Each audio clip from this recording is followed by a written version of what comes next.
Oke guys, Almila terkejut melihat rumah Kinan kebakaran. Kebakaran itu pun berlangsung dan ibu Kinan pingsan. Dan Nindi berlari mau menolong ibunya. Dan tak lama kemudian Almira pun datang untuk menolong ibunya Kinan. Dan warga pun ikut membantunya. Tak lama kemudian Kinan pun datang dan menyelamatkan ibunya bersama Almira.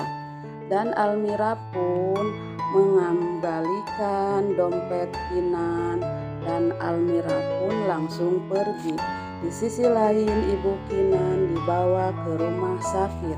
Sementara Almira sudah sampai di rumahnya dan Almira pun mendapatkan paket yang dibawa Dian temannya. Paket itu dari Kinan.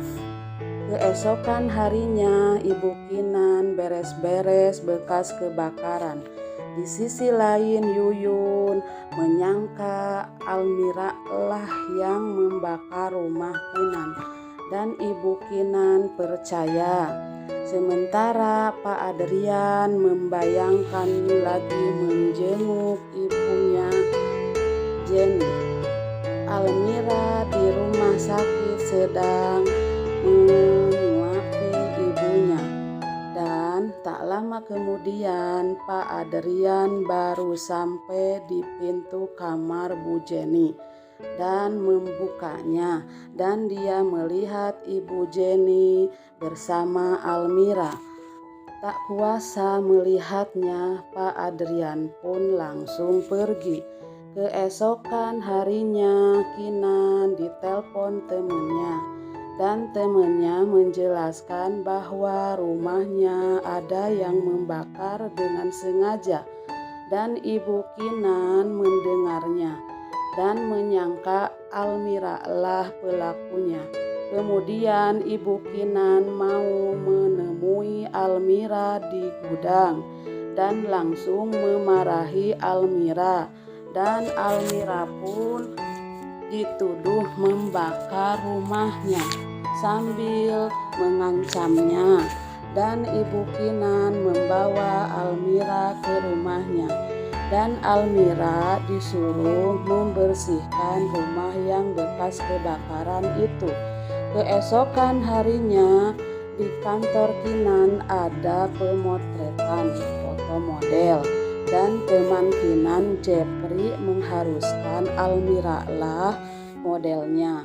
Dan Almira pun ditelepon suruh balik lagi ke kantor. Dan Almira pun langsung pulang ke kantor. Sementara Almira pun dijadikan modelnya. Dan Kinan pun membayar Almira. Dan Almira pun menolaknya. Di sisi lain Tarjo melihat istri dan anaknya di kantor Kinan dan Tarjo pun kehilangan jejak. Sementara itu Sila mengikuti Pak Adrian dan Pak Adrian mau meeting sama temennya. Dan Sila pun berpura-pura mau minum kopi di kafe itu. Sementara itu Almira jatuh dari motor dan Tarjo pun menghampirinya. Dan Tarjo pun berbuat kejam pada Almira. Di sisi lain Kinan melihat perlakuan Tarjo pada Almira. Lalu Kinan menghajarnya. Dan Almira pun diantar ke rumahnya. Di sisi lain Sila ditanya Prapa dan Sila pun marah-marah. Dan Sila pun menceritakan bahwa papanya selingkuh sama Almira. Prapa tidak percaya. Keesokan harinya Kinan dan Jepri membicarakan tentang kebakaran di rumahnya. Di sisi lain Almira sedang mengirim paket. Tak lama kemudian Almira bertemu temannya. Setelah itu Almira pun pergi. Dan di perjalanan merasa Almira ada yang membuntuti. Ternyata Jepri yang membuntutinya. Suruhan Kinan. untuk menjaga Almira. Lalu Almira pun menelpon Kinan dan Almira pun berterima kasih. Sementara itu Sila melihat Almira bersama Aisyah adiknya yang sedang berjalan menuju ke tukang bubur. Sesudah sampai di sana, Aisyah merasa kehausan dan Almira pun bergegas membeli minuman. Di sisi lain, Sila di dalam mobil merencanakan sesuatu akan menculik Aisyah dan Sila pun menculiknya. Lalu Almira pun mencari-cari Aisyah dan Sila pun membohongi Aisyah yang akan dibelikan es krim.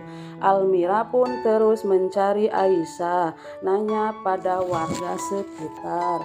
Sementara itu Kinan di mobil terus memikirkan Almira.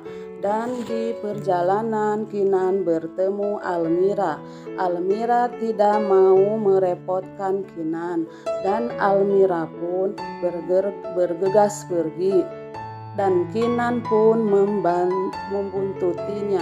Tak lama kemudian Kinan pun menghampiri Almira dan Almira pun menceritakan bahwa Aisyah hilang. Di sisi lain, Rapa pulang ke rumah dan memanggil-manggil Sila dan ternyata Sila nggak ada di rumah.